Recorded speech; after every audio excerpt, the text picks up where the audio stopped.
الحمد للہ رب العالمین والصلاة والسلام علی سیدنا مولانا محمد خاتم النبیین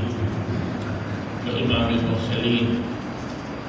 وعلی آلہ واصحابہ اجمعین وعلی کل من تبعهم بإحسان إلی یوم الدین۔ اما بعد، حضرات علماء کرام، السلام علیکم ورحمۃ اللہ تعالی وبرکاتہ۔ الحمدللہ آج کی مجلس میں آپ سب حضرات نے جن اعلیٰ عزائم کا اور اپنے بہترین جذبات کا اظہار فرمایا ہے، وہ ہم سب کے لیے باعث اطمینان بھی ہے، باعث مسرت بھی ہے، اور انشاءاللہ وہ اس بات کا پیش خیمہ بھی ہے کہ اللہ تبارک و تعالیٰ کے فضل و کرم سے جس مقصد کے تحت مدارس دینیہ قائم ہے اور جس مجمع نظر کے تحت وفاق المدارس عربیہ چل رہا ہے، انشاءاللہ وہ اس میں ہمیشہ کامیاب رہے۔ یہاں میں 2-3 باتیں عرض کرنا چاہتا ہوں جو ہمیں اس موقع پر یاد رکھنی چاہیے۔ پہلی بات یہ ہے کہ آج مجلس عاملہ کی طرف سے یہ طے کیا گیا ہے کہ جو نئے بورڈ بنے ہیں یا بننے جا رہے ہیں، ان کے چونکہ دائرہ کار، ان کے اہداف مختلف ہیں، لہذا وفاق المدارس عربیہ سے ان کا اظہار انہوں نے خود ختم کر دیا ہے اور اس حیثیت کو وفاق نے تسلیم کر کے نافذ کر دیا۔ انشاءاللہ اس فیصلے میں اللہ تبارک و تعالیٰ برکت ڈالیں گے۔ لیکن یہاں میں ایک نقطہ تو یہ عرض کرنا چاہتا ہوں کہ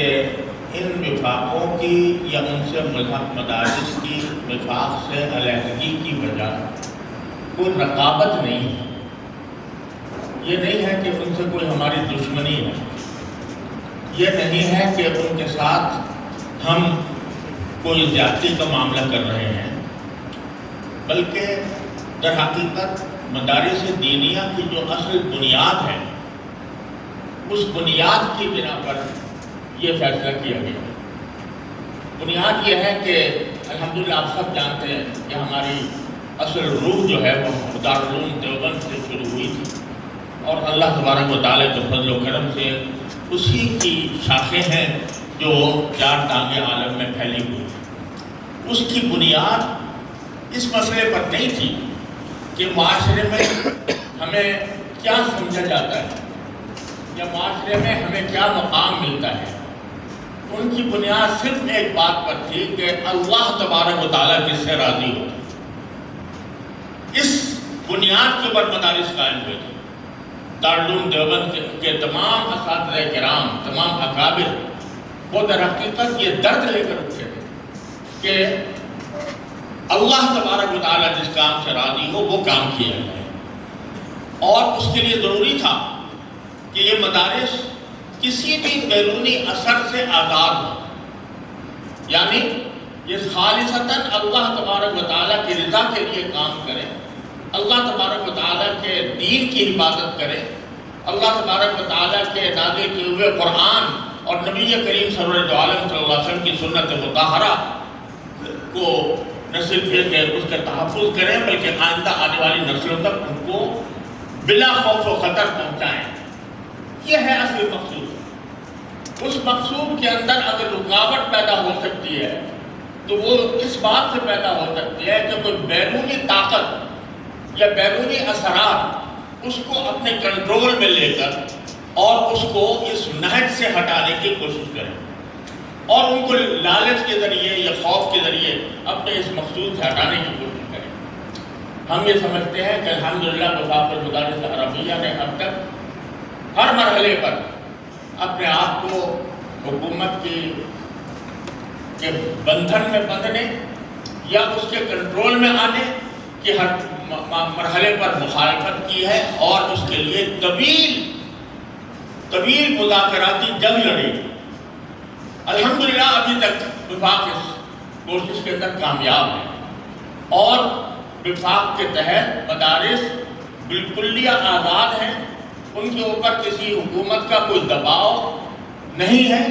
اور وہ الحمدللہ خیر و عافیت کے ساتھ اپنے مقاصد کے تحت اس پیغام کو آگے بڑھا رہے ہیں۔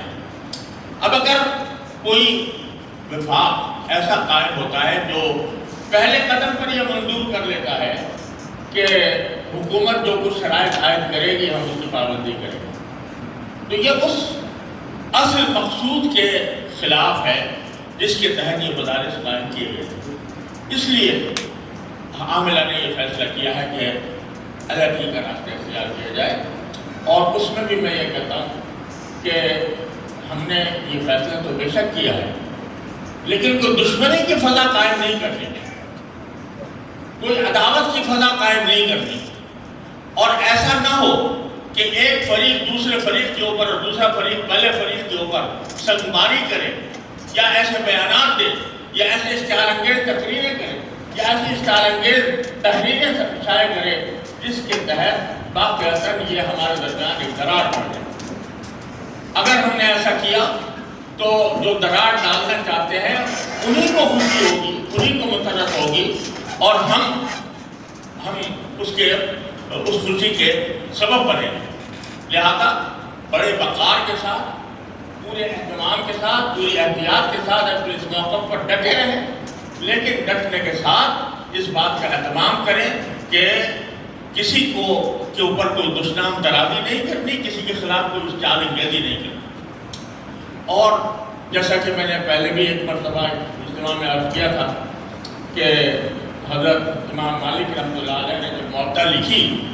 تو بہت سے لوگوں نے موطاات لکھی، انہوں نے بھی اپنی کتابوں کا نام موطا رکھا۔ تو حضرت امام مالک رحمۃ اللہ علیہ سے کسی نے کہا کہ حضرت آپ نے تو موطا لکھی تھی، اتنے لوگوں نے بھی لکھنی شروع کر دی۔ تو حضرت امام مالک نے ایک جملہ کہا تھا جو ہمیں ہمیشہ یاد رکھنا چاہیے، وہ جملہ یہ تھا کہ ما کان للہ یبقی، جو اللہ کے لیے ہوگا وہ باقی رہے۔ لہذا اصل چیز یہ ہے کہ ہم اپنے اندر للہیت پیدا کریں، اخلاص پیدا کریں، اور خالص اللہ اور رسول کی صلی اللہ علیہ وسلم کی رضا کی خاطر ہم اپنی خدمات انجام دیں، اور دوسروں کے سے بلا وجہ تعرض نہ کریں۔ اور انشاءاللہ جب وقار کے ساتھ حکومت کے ساتھ بھی مذاکرات ہمارے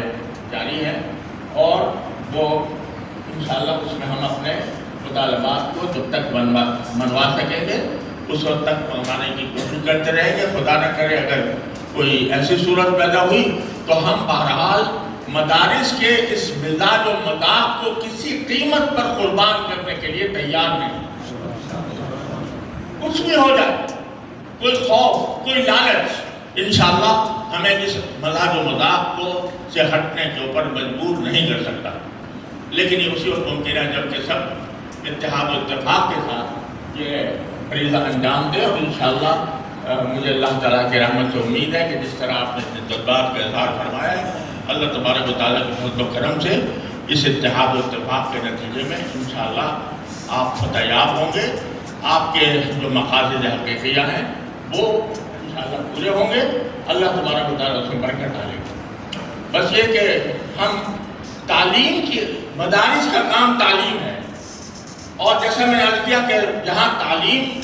کے لیے یہ چیز مضر ہے کہ کوئی بیرونی اثرات اس کے اوپر آئے، ان بیرونی اثرات میں حکومت بھی داخل ہے،